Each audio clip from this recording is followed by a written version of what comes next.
Les marchés qui corrigent aujourd'hui et le Nasdaq, l'indice américain qui chute, l'indice des technologies américaines qui chute fortement dans un contexte, on va dire, de rotation des actions, des secteurs pour ce qui concerne les investisseurs. Ils se détournent des actions technologiques pour aller vers les actions à petite capitalisation, les petites entreprises. Et donc, les actions technologiques qui sont survendues. Et même pendant que le Nasdaq chute fortement, on a le Dow Jones américain, par contre, qui gagne 200 points. Donc le Dow Jones, c'est l'indice qui regroupe les 30 valeurs les plus emblématiques des États-Unis, peut-être même quasiment les plus anciennes. Et ça, pour le coup, ça gagne des points, ce qui montre la solidité sur le temps de ce genre d'entreprise. C'est les Nike, American Express, Coca-Cola, McDonald's, tout ça là, toutes ces valeurs emblématiques. Mais par contre, les valeurs technologiques, type l'intelligence artificielle, les véhicules électriques, tout ça, eux, chutent complètement. Donc on va voir dans les faits ce qu'il y a eu. Et on a Trump qui affirme que Taïwan devrait payer les États-Unis pour sa défense. Donc, Trump, par cette annonce, montre qu'il va certainement poursuivre ce conflit face à la Chine.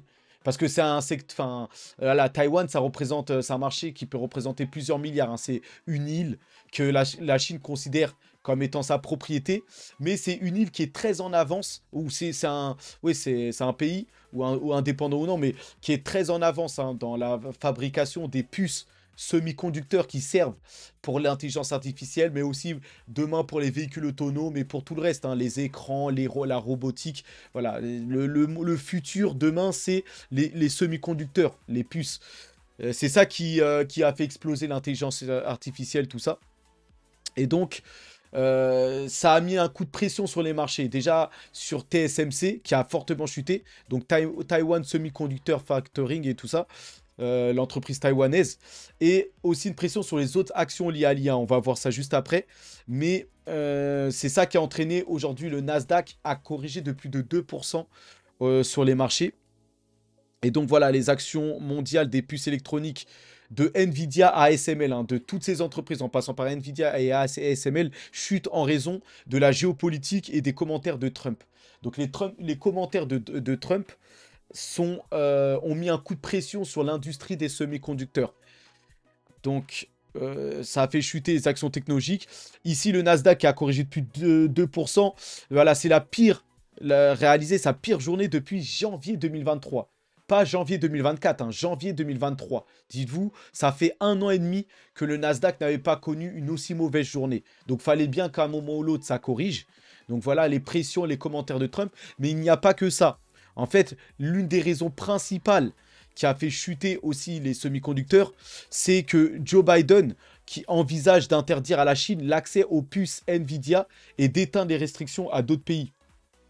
Et donc, vu que ça, c'est de mauvaises nouvelles et ça a fait chuter Nvidia qui porte un peu la bourse, hein, sur ses épaules, toutes les actions.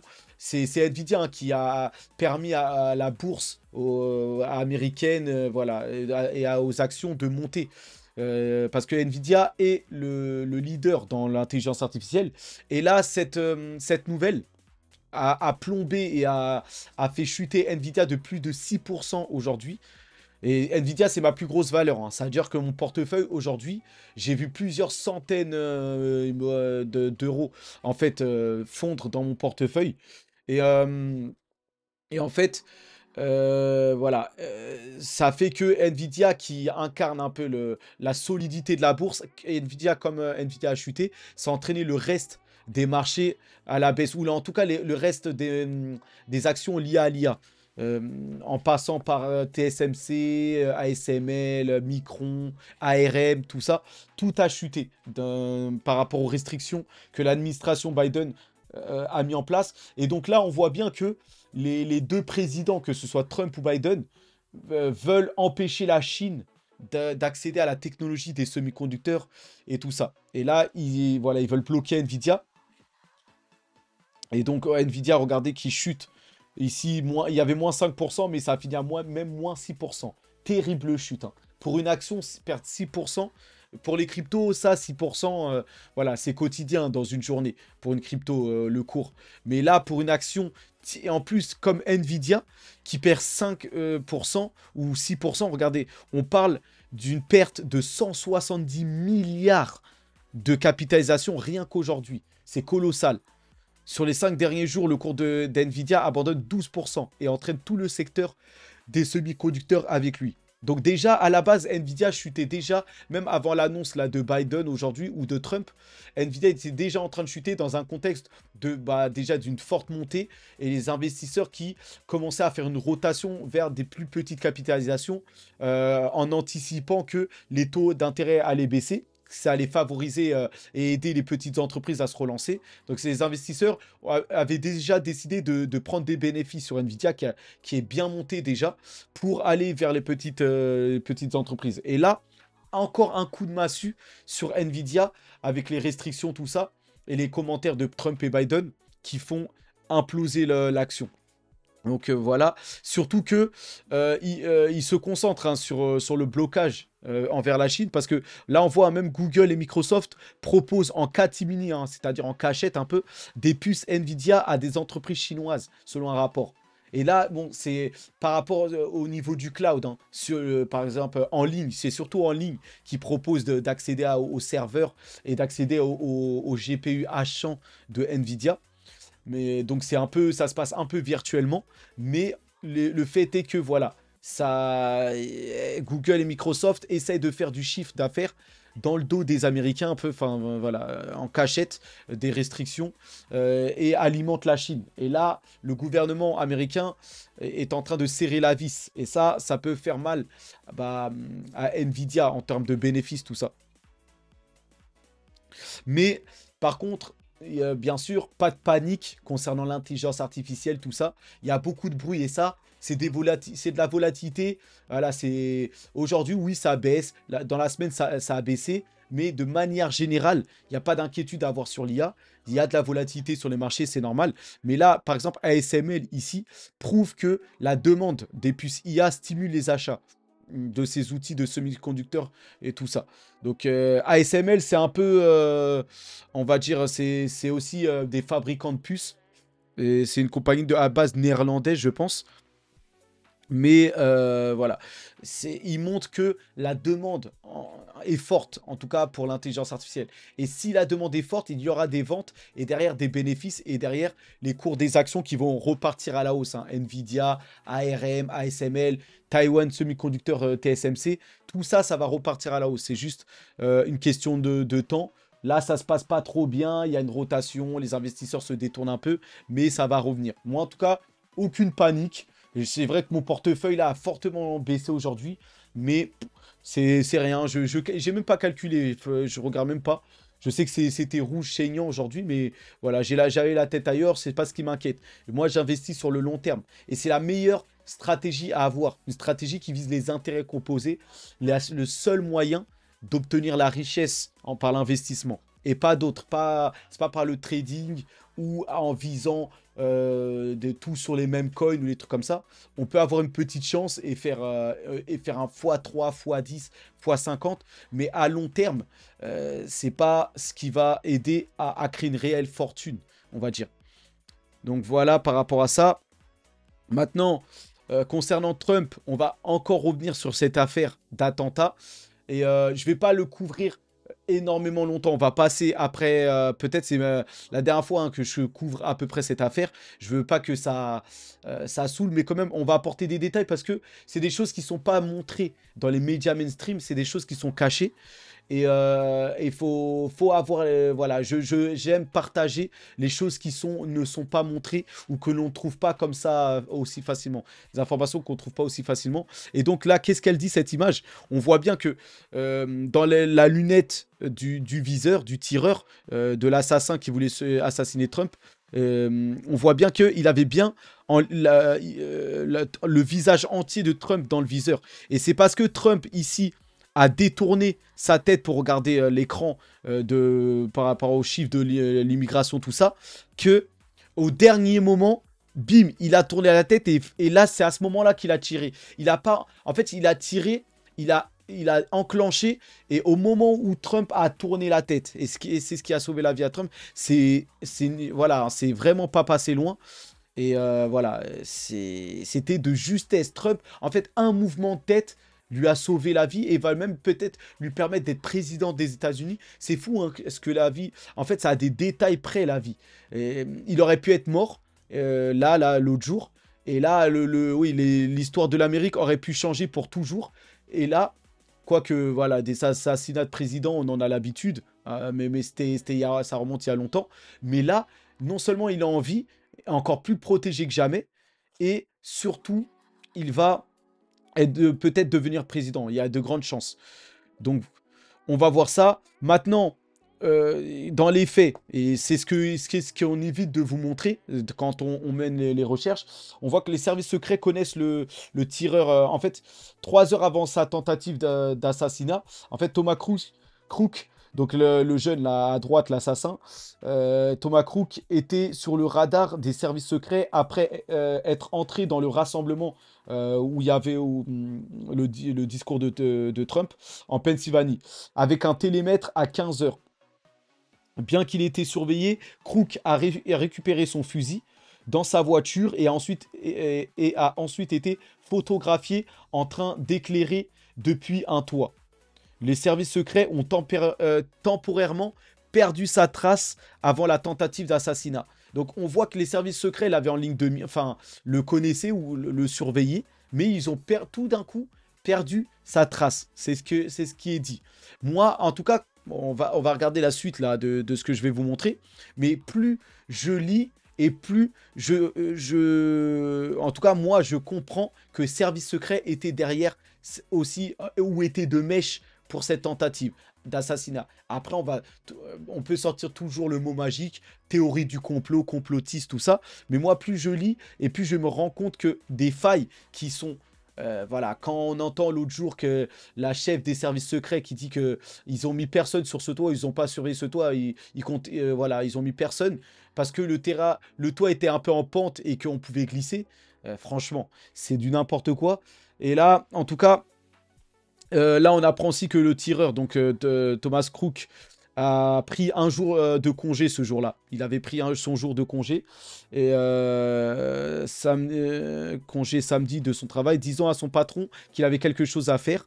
Donc voilà, il a pris un jour de congé ce jour-là.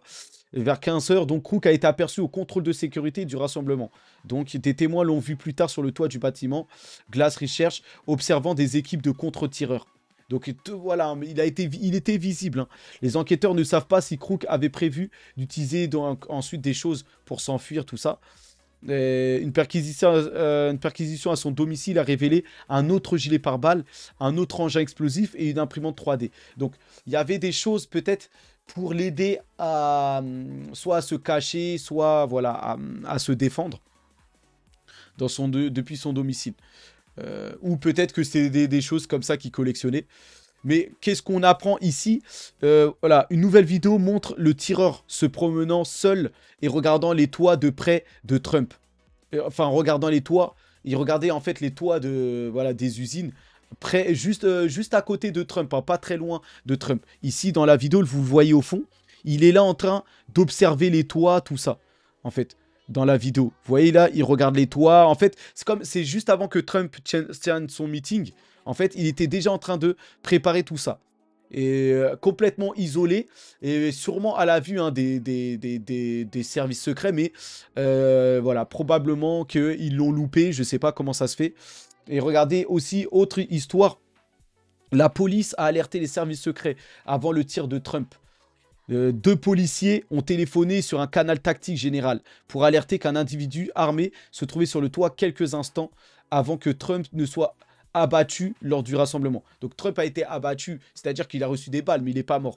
Mais voilà. Et cependant, les services secrets ne sont pas précipités pour protéger Trump à ce moment-là. Donc là, qu'est-ce qu'on a?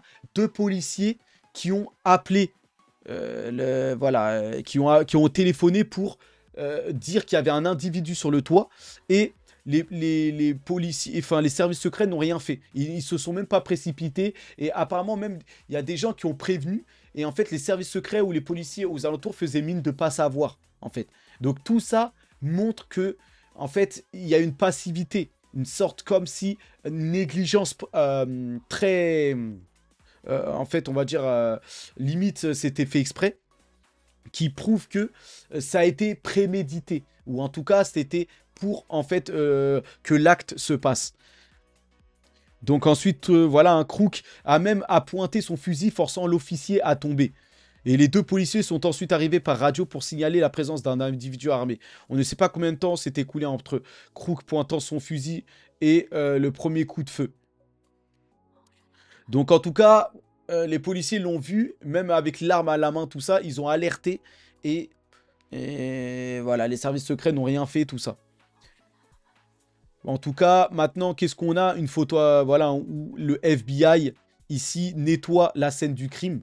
Parce que le tireur, Thomas Crook, a été tué, hein, avec beaucoup de sang sur le toit, tout ça. Et là, on nettoie et on déjà toutes les preuves. Bon, assez irréaliste, c'est irréel, qui nettoie déjà la scène du crime. Moi, perso, je trouve que c'est trop tôt. Moi, ça devait rester peut-être le temps de l'enquête pour, je sais pas, voir, essayer de regarder des traces de pas, par où il est arrivé, ou je sais pas, voilà, ou d'autres peut-être éléments. Mais là, ils nettoient déjà tout ça, comme si ils veulent vite faire oublier ça des esprits. Autre chose qui mène à se poser des questions, c'est que là, on a des entités qui seront bientôt démasquées peut-être. En fait, ils ont parié que les actions donc, du réseau social Trump qui est en bourse, voilà, en fait, chuteraient. Donc, beaucoup ont mis des paris que l'action s'effondrerait. C'est comme si ils avaient, certains, beaucoup ont mis des positions courtes, hein, sur le fait que l'action allait s'effondrer complètement. Et en fait, on se pose la question si certains ne savaient pas déjà qu'il y aurait eu cet attentat, en tout cas. Donc on voit, hein, ici sur cette image des positions courtes qui ont fait chuter l'action avant qu'elle se reprenne fortement après que Trump finalement ait été sauvé, je pense. Donc voilà. Donc après, bon, tout ça, pour le coup, après, ça, on peut être peut-être dans une théorie du complot où on peut se faire des films par rapport à ça. Bon, il y en a qui ont le droit de shorter, de parier à la baisse. Bon, mais c'est des détails quand même qui amènent à poser des questions. En tout cas, une image symbolique, Trump visé. Et regardez ici. Bon, ça, c'était une autre image, hein. C'était à l'époque où ils essaient d'arrêter Ben Laden ou je sais plus. Mais là, cette image parle d'elle-même parce que on pense que c'est les mêmes, ici là, Biden en bas, Obama, Hillary Clinton, c'est ces gens-là qui voulaient la tête de Trump. Et en fait, cette image montre que en fait, c'est eux qui peut-être étaient derrière. C'est un montage, hein, mais c'est pour résumer, voilà, le fait que hein, ils cherchaient à éliminer Trump, en tout cas. Donc une image parodie un peu. Qu'est-ce qu'on apprend ici? C'est que Trump a survécu et 1 ou 2 jours plus tard, il est allé à un nouveau meeting, celui à Milwaukee, pour aller voir et aller saluer son nouveau vice-président, donc James David Vance. Et là, qu'est-ce qu'on a eu? On a appris un suspect donc de 21 ans a été arrêté portant une cagoule de ski et armé d'un AK-47 près de la Convention nationale république. Donc il a été arrêté. Qui dit qu'il ne serait pas allé dans le show là ou dans le meeting et tirer sur tout le monde et essayer de viser Trump en particulier? Donc en tout cas, voilà, malgré la forte maintenant sécurité autour de Trump et tout ça, voilà, hein, Trump est assujetti et face à un grand danger, hein, pour sa personne. À chaque événement, il risque peut-être de voir des jeunes un peu fous venir essayer de le tuer ou des choses comme ça. En tout cas, voilà, hein, il y aurait eu peut-être encore une autre tentative d'assassinat au nouveau meeting. Voilà. Et ça, par exemple, ce genre d'informations-là, je pense pas pour la plupart que vous l'ayez vu. En fait, c'est pour ça que je tiens à couvrir ça. Ce genre d'infos ne sort pas trop. en tout cas. Donc, vous me direz en commentaire si vous êtes tombé sur cette info ou non, ou si vous êtes surpris d'apprendre ça. Moi, perso, quand je découvre tout ça, parce que je creuse hein, quand même, enfin, je fais de la lecture. Maintenant, je suis abonné à tellement de comptes de qualité, hein, je trouve, de personnes qui font extrêmement bien leurs recherches et de choses comme ça, que naturellement, l'algorithme de X, anciennement Twitter, me propose toujours plus de contenu, voilà, de qualité, tout ça avec des personnes que je découvre chaque jour. Et moi, en fait, je m'abonne et je fais de la lecture, des recherches. Et après, je tombe sur ces informations-là. Est-ce qu'elles sont bonnes ou factuelles ou non? En tout cas, il n'y a rien qui dément ce genre d'informations-là. Donc voilà. Autre information, et ça c'est sur la CNN, hein, c'est la télévision, on va dire publique américaine, vraiment c'est comme TF1 en France. Selon les estimations de CNN, Trump va remporter les prochaines élections avec une large avance sur Biden. Donc ici, on parle même de 272, j'en ai même vu qui parlait de 280 voix pour Trump. Donc il y a une vague rouge qui s'emporte, et plus le temps passe, et plus Trump prend de l'écart. Ça pourrait être enfin, ça pourrait être une victoire par KO ou un perfect de Trump d'ici les élections. En plus de ça, les bonnes nouvelles maintenant commencent à s'enchaîner pour Trump. Et l'autre jour, on avait parlé qu'une affaire avait été abandonnée. Cette fois, c'est l'affaire face à Fannie Willis, elle-même qui a enquêté sur Trump et qui a essayé de, voilà, de mettre Trump derrière les barreaux. Elle qui a des histoires un peu de coucherie avec quelqu'un qu'elle a engagé, tout ça. Bah, elle aussi a perdu face à Trump, là. Et là, cette affaire-là est abandonnée face à Trump. Donc, petit à petit, toutes les accusations face à Trump tombent. Donc, en tout cas, ça passe. Maintenant, est-ce que c'est parce que Trump a un soutien massif et a tellement d'argent qu'il peut se permettre de payer les juges? Ça, c'est une possibilité. Ici, par exemple, on voit la liste. Ici, je note 17 milliardaires, hein. Et je ne parle pas de millionnaires, je parle de milliardaires. Vous voyez? Donc, milliardaires. Ici, il y a 17 milliardaires qui étaient des anciens du Parti démocrate, hein, qui étaient plutôt pour la démocratie et qui se sont ralliés maintenant à Trump. Et dans la liste, on a même Elon Musk, hein, ici. Et donc, on a une énorme liste de milliardaires, même Bill Ackman. Voilà, ça, c'est des personnalités bien connues, hein, Peter Thiel, de la finance, hein, ici. Donc, Tyler Winklevoss, un des frères jumeaux Winklevoss. Donc, ici, même Cameron Winklevoss. Donc là, une armée de milliardaires qui, maintenant, soutiennent Trump et font des dons conséquents, hein. Bon, pas en milliards, hein, mais en plusieurs millions. Et on a même Elon Musk qui a dit qu'il serait prêt à mettre 45 millions par mois pour soutenir Trump jusqu'à son élection, tout ça. Donc, il a un fort soutien, beaucoup d'argent. Trump lui-même est milliardaire, hein. Mais voilà, il a des grosses personnalités. Et ça, peut-être, ça va l'aider à effacer toutes ces histoires judiciaires, hein. Vous connaissez, hein, aux États-Unis comment ça marche. C'est avec l'argent, hein, qu'on gagne, hein. C'est les avocats, on les paye comme ça. Enfin, on peut même par derrière donner des petits billets aux juges sans qu'on le sache. Enfin, voilà, c'est l'argent qui corrige tout ça. Donc, à voir. Maintenant, même en crypto, hein, les dons en crypto de la campagne de Trump au Q4 2024 se sont élevés à 3 millions de dollars sur 331 millions de dollars collectés. Donc, quand même, 331 millions collectés pour Trump en crypto. Environ 100 personnes ont contribué en crypto à la campagne, dont les jumeaux Winklevoss et Jesse Powell et de Kraken. Donc là, on a, voilà, dont des milliardaires, hein, des milliardaires qui ont fait des dons à Trump en crypto. Une centaine de personnes. On voit que Trump a un très très fort soutien. Trump qui envisagerait de nommer d'ailleurs Jamie Dimon, PDG de JP Morgan, au poste de secrétaire d'État au Trésor. Bon, Jamie Dimon, c'est un peu un gars qui ramène qui a que des, on va dire, des positions pessimistes sur les marchés. Il parle toujours de crash, voilà, de choses comme ça. Il est très prudent aussi sur le Bitcoin, où il dénigre un peu le Bitcoin de base, mais son discours commence à peine à changer. Celui de Larry Fink, le PDG de BlackRock, a changé. On attend que lui aussi, son discours s'adoucisse et tout. Mais il est très, très respecté, hein. Jamie Dimon aux États-Unis. C'est le PDG simplement de la banque la plus prestigieuse des États-Unis, la JP Morgan Chase. C'est la meilleure banque, hein, c'est la numéro 1 aux États-Unis.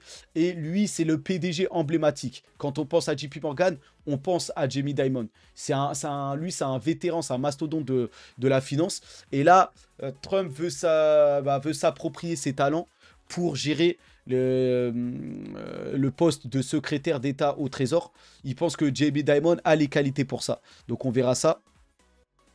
Et Trump qui a choisi son colistier, hein, comme je vous le disais, James David Vance. Et lui, c'est quelqu'un qui est dans la même l'idéologie que je défends, que tous les sortes, entre guillemets, de complotistes défendent, on va dire. Il est anti-woke culture, donc pas de ces choses de transgenre, de choses comme ça, à l'écologie, la mondialisation, c'est pas pour lui. Lui, il dit dans le discours que c'est les Européens qui attaquent, enfin qui ont provoqué la Russie, et il n'est pas pour, enfin là, il défend pas Zelensky, et il dit que c'est une absurdité, hein, que Poutine va envahir l'Europe, voilà, le rêve, enfin ce que les discours là, voilà. Et il a clairement parlé d'une tentative d'assassinat préméditée par rapport au coup d'État là face à Trump là, la tentative d'assassinat. Il est très dans la vérité, très très dans la vérité. Pour moi, hein, après c'est l'idéologie que je défends, et je pense que Trump a fait un très bon choix par rapport aux positions qu'il défend. Et qu'est-ce qu'on note? Ça, c'est son portefeuille, hein, parce que c'est aussi, je pense, un milliardaire, ou pas loin, multimillionnaire, mais bon, c'est quand même un vice-président des États-Unis, ou un futur, mais c'est un sénateur de base, je pense. Il a servi, hein, dans les services militaires, tout ça. Et là, qu'est-ce qu'on voit dans son portefeuille? Bon, des actions comme Walmart, des actions en bourse, il possède de l'or. Voilà, un portefeuille très, très équilibré. Il a beaucoup de cash. Il a pour plus d'1 million de cash, tout ça. On va dire qu'il est millionnaire parce que quand on voit son portefeuille, ça se monte en millions ou en milliers, en plusieurs milliers ou millions. Donc c'est un multimillionnaire, on va dire. Et là, qu'est-ce qu'on note aussi? C'est qu'il possède du Bitcoin, entre 100 et 250K de Bitcoin. Et lui, c'est un fervent défenseur des crypto-monnaies. Il est contre, il a même demandé à faire virer Gary Gensler. Donc lui, il renforce le sentiment Et là, par rapport à ça, le message que je voulais donner dans cette vidéo, j'ai l'impression que le vrai catalyseur qui va faire exploser finalement les cryptos, c'est finalement peut-être pas les ETF. Les ETF vont juste alimenter un peu les cryptos et les faire monter un peu. Mais la victoire de Trump, et avec ce candidat-là, ce vice-président-là, je pense que c'est ça qui va insuffler le rallye. Donc à la fin de l'année, là en novembre, je pense que le début du rallye haussier va commencer avec la victoire de Trump. Je pense, moi je parie sur ça maintenant. C'est ça que je vois. Donc voilà, maintenant, à court terme, on va avoir les ETF Ethereum, on va aller sur ça juste après. On va finir le tour d'actualité. Donc, déjà, donc, alors, Joe Biden qui déclare que dans une nouvelle interview, qu'il reconsidérerait sa participation à la course si les médecins lui diagnostiquaient un problème médical. Donc Biden qui commence à se poser des questions, même s'il n'est pas temps d'arrêter. Ils le savent tous, hein. Son entourage le sait, ses partisans le savent. Il est sénile, il est en grosse difficulté, il a des vrais défauts cognitifs, tout ça. Et là, c'est pas comme un aveu, mais presque. Il dit que si on lui diagnostique un problème médical, voilà, il arrêterait. Donc je pense que là, à partir de ce discours, même ses partisans vont faire en sorte de trouver un petit médecin là qui lui dise que il peut pas, il a des problèmes mentaux et qu'il peut pas. Donc j'ai de sérieux doutes que ce soit Biden qui soit à la présidentielle face à Trump en novembre. De toute façon, quel que soit le candidat, Trump a déjà beaucoup trop d'avance. Donc Trump, pour moi, la seule chose, hein, qui l'empêcherait de gagner, c'est s'il ne se fait pas buter avant, hein, il ne se fait pas assassiner par un autre jeune fou qui, cette fois, le touche. Parce que je pense, au vu de comment la passivité, je pense que c'est vraiment l'état profond, cherchait vraiment à le radier. On a même une dame là qui a dit que Poutine serait très surprise. J'aurais dû mettre cette actualité. Mais on a une personne, une femme qui a déclaré que, en fait, je vais essayer d'ailleurs de retrouver ça, qui a dit que, en fait, Poutine sera surpris parce que Trump ne sera pas... ne sera pas le président, et elle en est sûre, tout ça. Elle en était sûre, en tout cas, de ses propos.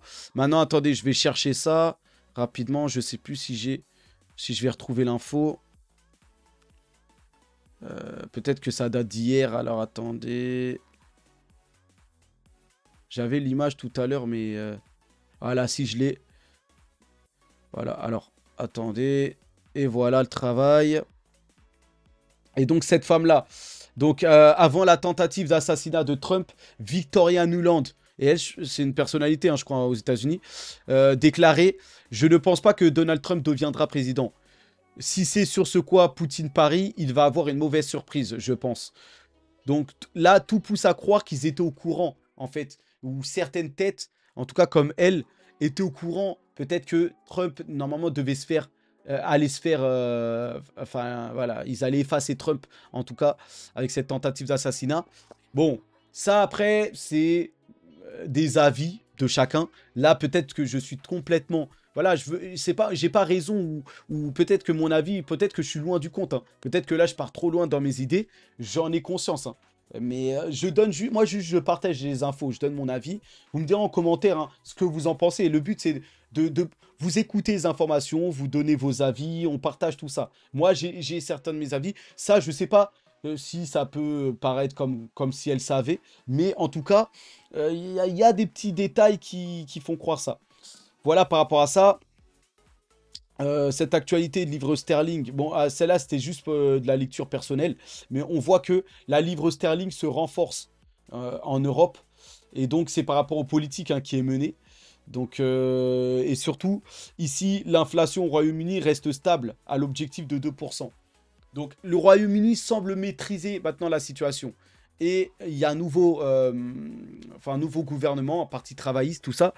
Et le Royaume-Uni, là, me fait de l'œil, hein. Même en vue, peut-être même d'une expatriation, de quelque chose comme ça. Je commence à avoir l'œil vers eux.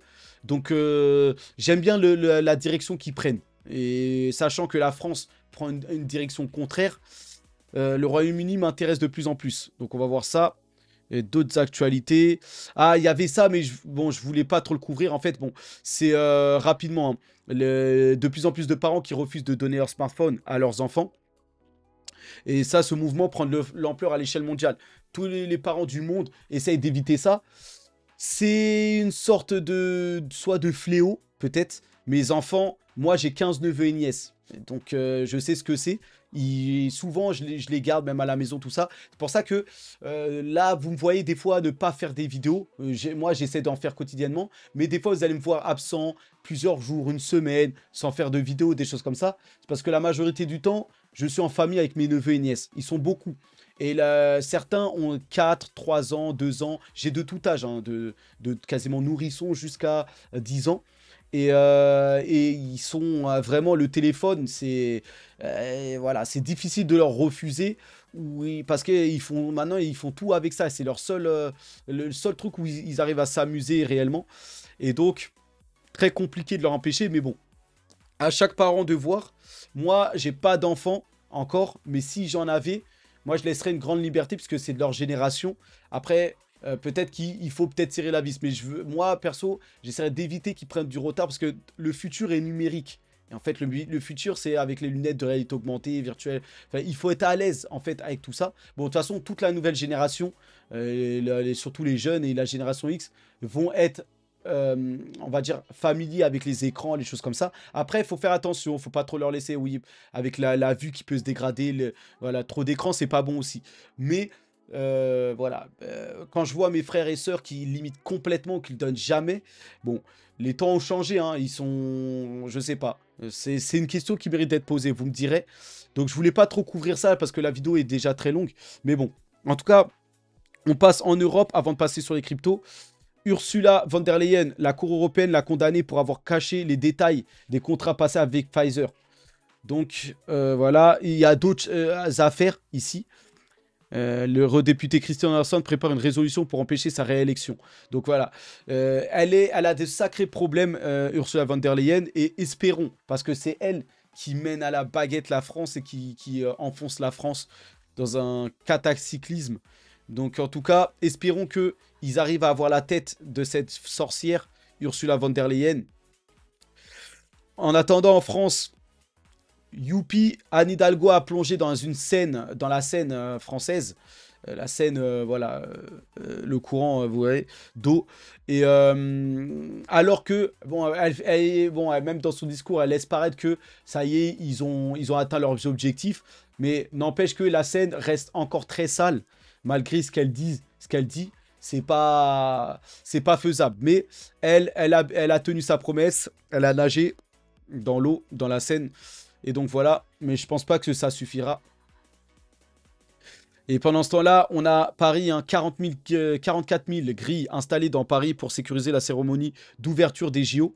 Donc comme on se croirait dans une prison géante ici, à Paris. Si vous allez à Paris, là, normalement, vous devrez voir des grilles partout. Ça se barricade un peu. Donc, bon. Après, bon, c'est la sécurité. Et beaucoup de radars placés, hein. Je laisse à chacun le soin, pour ceux qui sont à Paris, de se renseigner sur les radars installés. Ici, on a déjà 400 verbalisations, hein, pour une circulation sur des voies olympiques réservées depuis lundi. Donc, depuis le début de la semaine, là, ça fait que 2 jours. Mais on a déjà plus de 400 verbalisations. Certains roulent sur la voie la plus à gauche, où il y a marqué, là, si vous allez sur l'autoroute ou les choses comme ça, vous allez voir Paris, 2024 Paris. C'est la voie tout à gauche. Maintenant, cette voie, elle est réservée, bah, en fait, bah, toutes les organisations olympiques, tout ça. Donc, attention, il faut éviter de prendre cette voie. Moi-même, là, j'ai fait mon retour. Je sais même pas si... En fait, je roule sans prendre conscience si je suis sur la voie ou pas. Il va falloir que je me concentre et que je fasse attention. Sinon, ça sera des PV qui vont tomber. Aussi, une scène assez incroyable. Pour la première fois en France, enfin, avant les JO de Paris, en fait, c'est une force de police étrangère qui a intervenu à Châtelet pour arrêter un homme soupçonné de vol. Donc, on sait que Paris a fait appel à la police du Qatar pour sécuriser un peu les JO. Là, on a la police étrangère, on a même la police espagnole qui vient faire assurer la sécurité. Donc la France qui s'appuie, ça je sais pas si faut le prendre comme une honte ou pas, ou comme quelque chose de bien. Mais en tout cas, ça montre quand même que la France n'est pas elle-même seule capable de tenir en fait bah, son pays. Donc à voir en tout cas. On passe enfin au crypto après une demi-heure de vidéo, même presque 40 minutes, donc je vais faire très vite. On va clôturer. Les cryptos, aujourd'hui on a une baisse, mais globalement, le Bitcoin reste fort. Les actualités sont plutôt bonnes. Les les achats d'ETF sont en train d'être rachetés. Maintenant, aujourd'hui, on a une baisse, hein, des actions risquées à croissance. Ça a peut-être mis voilà, un coup sur le secteur crypto. Mais voilà, de manière générale, là, l'optimisme est revenu. Et là, une image qui parle d'elle-même, hein. Là, le Bitcoin qui est aux alentours des 65 000, là, on voit que les gens se remettent à avoir espoir et à acheter avant maintenant que ça aille à 100K. Mais alors que le meilleur moment pour acheter, c'était quand il était à 54 000. Sauf que quand le Bitcoin était à 54 000, en fait, on avait une ambiance de fin du monde, de dépression au niveau des gens, incroyable, où c'était le sentiment qu'éprouvait en fait, on va dire, la psychologie des gens au niveau de la crypto. Là, maintenant que le Bitcoin a pris 9 ou 10 000 euros de plus, là, qui est revenu à 65 000, là, l'euphorie ou la bonne humeur est revenue et les gens se mettent à vouloir acheter. Donc, vous voyez, c'est qu'une question psychologique. Pourtant, le meilleur moment, c'était d'acheter à 54K. Mais très peu l'ont fait parce que là, il y avait une inquiétude, même que ça aille plus bas, tout ça. Donc, en tout cas, là, ici, hein, on a un sénateur démocrate américain. Bien sûr, démocrate. Hein. Ils sont forts. Hein. Bob Menendez, ouais, qui avait critiqué le Bitcoin comme étant un choix pour les criminels. Bah, lui-même, celui qui a dit que le Bitcoin c'était pour les criminels, il a été reconnu coupable de corruption. Donc le vrai criminel, c'est plutôt lui et pas le Bitcoin. Donc c'est assez marrant comme information. Lui qui dit que le Bitcoin c'est pour les criminels et lui-même il est jugé pour corruption. Donc voilà, l'image de ma miniature et la nouvelle du jour, on peut dire, hein, Matt Hougan, CEO de Bitwise. Bitwise qui est un exchange, on va dire, crypto, comme Binance, comme Base, un peu plus petit. Ou Bitwise, je sais pas s'ils émettent des... Non, ouais. Mais en tout cas, Bitwise prédit que les ETF Ethereum Spot propulseront le TH, donc la crypto d'Ethereum, au-dessus des 5 000 $ d'ici la fin de l'année.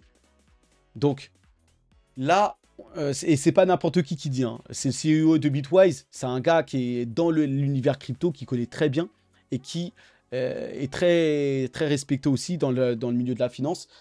Et donc, les ETF spot Ethereum qui sont tout proches, hein. Là, vous voyez, ça, c'est son discours. Donc, le CEO de Bitwise, Matt Hougan, qui prédit des afflux des ETF spot Ethereum qui passeront le prix au-dessus des 5000. Mais d'ici la fin de l'année, je suis convaincu que les nouveaux sommets seront atteints. Et si les flux sont plus importants que nous le prévoyons, de nombreux commentateurs du marché, le prix pourrait être encore plus élevé. Donc voilà, il est très optimiste. C'est le même cas pour Mark Cuban, hein, le milliardaire qui a un stade de NBA et une équipe d'NBA, là, Mark Cuban. Lui aussi, il dit la même chose. Qui va certainement là, dans le bull run, on va avoir le prix du Bitcoin bien plus haut que ce que tout le monde pense. Donc bon, c'est des discours plutôt optimistes, mais en tout cas, c'est pas mal.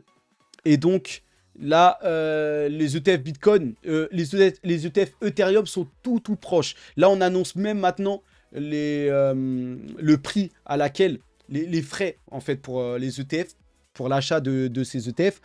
Et ça me rappelle quand on avait annoncé ces frais pour le Bitcoin, c'était approuvé dans la foulée, là, juste après. Donc là, en fait, les ETF Ethereum Spot pourraient être acceptés même d'ici avant la fin de la semaine. Enfin, avant la semaine prochaine, courant cette semaine. Peut-être dans les heures qui viennent même. Donc là, on voit tous les émetteurs maintenant proposent les frais, tout ça. On sent qu'on est tout proche. Donc attention, on pourrait avoir des mouvements à la hausse là, sur les cryptos dans les prochains jours grâce à Ethereum. Et là, idée originale, Grayscale, l'un des plus gros fonds, hein, dans l'univers crypto, qui lance un nouveau fonds privé IA nommé IA décentralisé, qui contient 5 cryptos, dont la crypto NIR, Filecoin, RNDR, LivePeer et Tao Bitensor. Donc là, pour ce qui est de Tao et RNDR, il n'y a pas de problème. RNDR, c'est un peu le Nvidia décentralisé. Tao, c'est le plus gros projet considéré dans l'intelligence artificielle, où en fait on va entraîner des modèles, mais voilà, en fait on va, de manière décentralisée, on va pouvoir proposer de l'intelligence artificielle grâce à la crypto, Tao, tout ça. Bon, là, je l'ai mal expliqué, mais bref. Là, voilà, on est à la fin de la vidéo, mais voilà. Moi, ce que je voulais revenir, c'est sur NIR. NIR, qui est une blockchain, smart contract, je ne sais pas ce qu'ils font dedans, bien qu'ils ont fait des promesses de choses par rapport à l'IA, mais je ne sais pas ce qu'ils foutent dedans. Filecoin, c'est le cloud. Donc, le cloud, bon, ouais, j'ai envie de dire. Et après, bon, c'est une sorte de panier de crypto, ok. En tout cas, moi, j'investirai pas dessus parce que je valide pas NIR, par exemple. Après, LivePeer, je trouve que c'est trop tôt aussi. Donc voilà, je préfère choisir moi-même individuellement mes cryptos. Mais bon, c'est de bon augure en tout cas. Et voilà, on en reste là. Énorme nouvelle, hein, c'est quand même un fonds qui va être lancé sur l'IA. C'est de bon augure. Les ETF Ethereum Spot qui vont être peut-être validés bientôt. Donc tout ça, ça commence à sentir bon pour les cryptos. Et voilà, pendant que la bourse fait un basculement un peu vers les petites capitalisations et que la technologie souffre un peu, et Nvidia, tout ça, par rapport aux nouvelles. Mais bon, en tout cas, ça se passe aussi bien aussi en bourse, hein. Ça bat que des records jour après jour. Donc voilà, les nouvelles ont été plutôt bonnes, même par rapport à Trump, tout ça. Donc on en reste là sur cette vidéo. J'espère que vous avez kiffé. On se retrouve. Force à nous, hein. Bonne soirée. Allez, à plus.